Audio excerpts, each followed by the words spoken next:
नमस्ते सबैजनालाई सीमा थापा फेसबुकमा जोडिनुभएका र नजोडिनुभएका सम्पूर्णलाई सीमा थापाको तर्फबाट साङ्गीतिक नमन छ। हाल अहिले गुल्मी जिल्लाबाट आफ्नै जन्म घरबाट चाहिँ यहाँहरुसँग जोडिएको छु।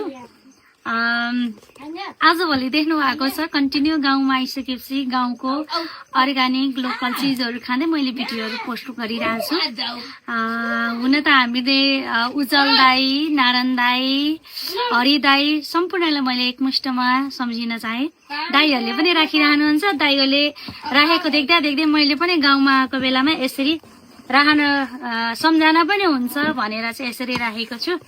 हेर्नुस् त, यो चाहिँ अब कति धेरैलाई थाहा छ होला पक्कै पनि, दुधद्वारा बनेको यो कुराउनी आज चाहिँ स्पेशल घरकै आफ्नै म आफैले दुहेर हातले दुहेर त्यही दुधको चाहिँ यसरी कुराउनी बनाउँदैछु।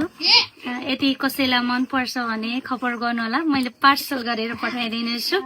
ल है दाई, हरि दाई, नारायण दाई अनि उज्जवल दाई, हेर्नु है यो एकदमै अर्गानिक, तपाईँलाई पनि थाहा छ है। ए गाउँमा आछु यसरी बनाइरहेको छु, मेरै हातले बनाएको छु। हेर्नुहोस् ए, सहरमा बसे पनि तर गाउँले हो। यो हुलिया चाहिँ मैले बिर्सेको छैन। मलाई एकदमै यो गाउँमा आइसकेपछि चाहिँ गाउँका हरेक कुराहरूसँग जोडिनु मनपर्छ। कुराउन खाने मन हुनुहुन्छ भने भन्नु होला, खबर गर्नु होला, म हजुरहरूलाई पार्सल गरिदिन्छु।